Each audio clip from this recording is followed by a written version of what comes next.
আসসালামু আলাইকুম। ট্রমা সচেতনতা ক্যাম্পেইনের আজকে তৃতীয় পর্বের আলোচনা করছি। যারা আমার প্রথম দুইটি পর্বের ভিডিও দেখেছেন, আশা করি ট্রমা সম্পর্কে বেশ কিছু তথ্য আপনারা পেয়েছেন এবং নিজেদের সচেতনতা বৃদ্ধিতে এই তথ্যগুলো আপনাদের কাজে লাগবে। আজকের ভিডিওটি আমি করছি আরও কয়েকটা গুরুত্বপূর্ণ কথা নিয়ে। যারা ভিডিওটি শুনছেন তারা অবশ্যই ট্রমা সম্পর্কে সচেতন হবেন, যাতে আপনারা আপনার আশেপাশের কোনো ট্রমাটাইজড মানুষ থাকলে তাকে সহযোগিতা করতে পারেন। পাশাপাশি যারা শুনছেন তাদের মধ্যে কেউ যদি ট্রমায় আক্রান্ত হয়ে থাকেন, আশা করি তারাও এই ভিডিওর মাধ্যমে একটা পথ খুঁজে পাবেন। হয়তো এই ভিডিওগুলো আপনাকে আলোর পথের সন্ধান করতে সহযোগিতা করবে। আপনি যদি ট্রমায় আক্রান্ত হন, তাহলে আপনাকে বিশ্বাস করতে হবে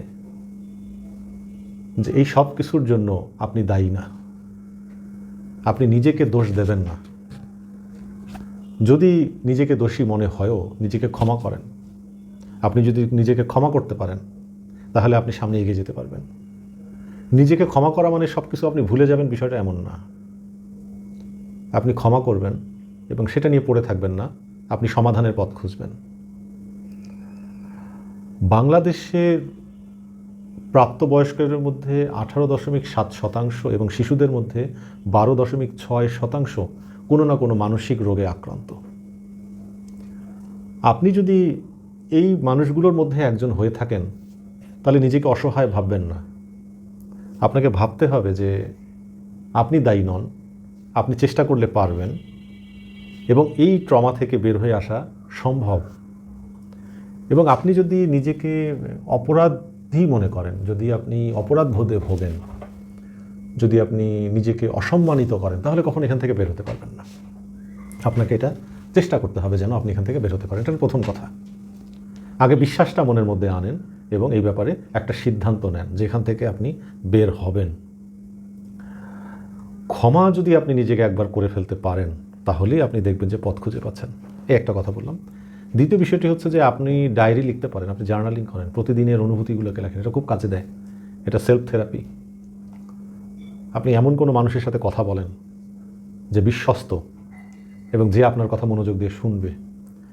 আপনি কোনো থেরাপিস্টের সহযোগিতা নিতে পারেন, কোনো কাউন্সিলরের সহযোগিতা নিতে পারেন, এমন কোনো মানুষের পাশে বসতে পারেন বা এমন কোনো মানুষের সাহায্য চাইতে পারেন যার সাহায্য পেলে আপনি নিজেকে পরিবর্তন করতে পারবেন। আপনি পদক্ষেপ নেন, চুপচাপ বসে থাকবেন না। আরও একটা কথা আপনাকে মনে রাখতে হবে, সেটা হচ্ছে যে আপনি যে কষ্টকর পরিস্থিতির মধ্যে দিয়ে আসলেন, এইটা কোনো একটা দুর্ঘটনার কারণে ঘটেছে। সেখানে আপনার কোনো হাত ছিল না। হতে পারে বাবা মার ডিভোর্স, হতে পারে শৈশবকালীন যৌন হয়রানি, হতে পারে কোনো উপহাস পরিহাসের কোনো ঘটনা ঘটেছে ছোটোবেলায়, কোনো শারীরিক দুর্ঘটনার শিকার হয়েছেন, প্রিয়জনকে হারিয়েছেন। এমন যে কোনো কিছু আপনার সাথে যদি ঘটে থাকে, তাহলে এটাকে মেনে নেন, অ্যাকসেপ্ট করেন যে পরিস্থিতিতে আপনি আছেন এবং যেখানে আপনি দাঁড়িয়ে আছেন সেখান থেকে আপনি সমাধানের চেষ্টা করেন। আপনি অতীত নিয়ে যদি পড়ে থাকেন, তাহলে কখনো সামনে এগোতে পারবেন না। অনেকের ক্ষেত্রে কাউন্সিলিং খুব কাজে দেয়, কারো কারো ক্ষেত্রে ডাক্তারের পরামর্শ প্রয়োজন। কারণ বিশেষজ্ঞ চিকিৎসক ভালো বলতে পারেন যে এই ট্রমার কারণে তার অন্য কোনো মানসিক রোগ হয়েছে কি না। বিষয়টাকে খেয়াল রাখতে হবে। আমি 3টি পর্বের ভিডিও আপনাদেরকে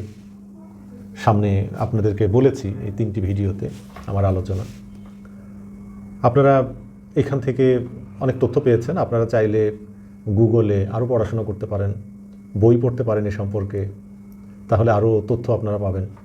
কিংবা এই বিষয়ে যদি আরও বিস্তারিত জানতে চান, কোনো বিশেষ কোনো প্রশ্ন থাকে, মতামত থাকে, কমেন্ট বক্সে লিখেন।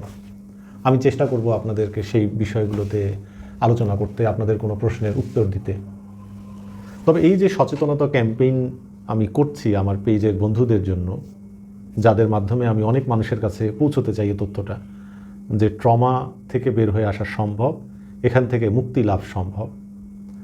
যারা আজীবন এই ট্রমার সাথে যুদ্ধ করছেন, তারাও চাইলে এখান থেকে বের হয়ে আসতে পারেন। এবং আপনি কাউন্সিলরের সহযোগিতা নিতে পারেন, চিকিৎসকের সহযোগিতা নিতে পারেন, সাইকিয়াট্রিস্টের সহযোগিতা নিতে পারেন, আপনার আশেপাশের মানুষের সহযোগিতা নিতে পারেন। পরিবারের মানুষগুলো, আপনার বন্ধু বান্ধব, যে কোনো বিশ্বস্ত মানুষ হতে পারে আপনার সহযোগী এবং আপনার পরামর্শদাতা। এরা যে কেউ আপনাকে সহযোগিতা করতে পারে, যারা আপনাকে ভালোবাসে, আপনার ভালো চায়। আমি শেষ করব, সবশেষে একটি কথা শুধু আপনাদেরকে বলবো, সেটি হচ্ছে একজন মানুষ সচেতন হলে একটা জীবন বাঁচতে পারে। আপনি যদি নিজেকে সচেতন করতে পারেন, আপনিও আরেকজন মানুষের জীবন বাঁচাতে পারবেন। চেষ্টা করেন, হয়তো আমার আপনার হাত দিয়ে একটা মানুষের জীবন বাঁচবে। আমরা এই চেষ্টা কেন ছাড়ব? আমরা অবশ্যই চেষ্টা করব। আসেন আমরা সবাই মিলে একসাথে কাজ করি।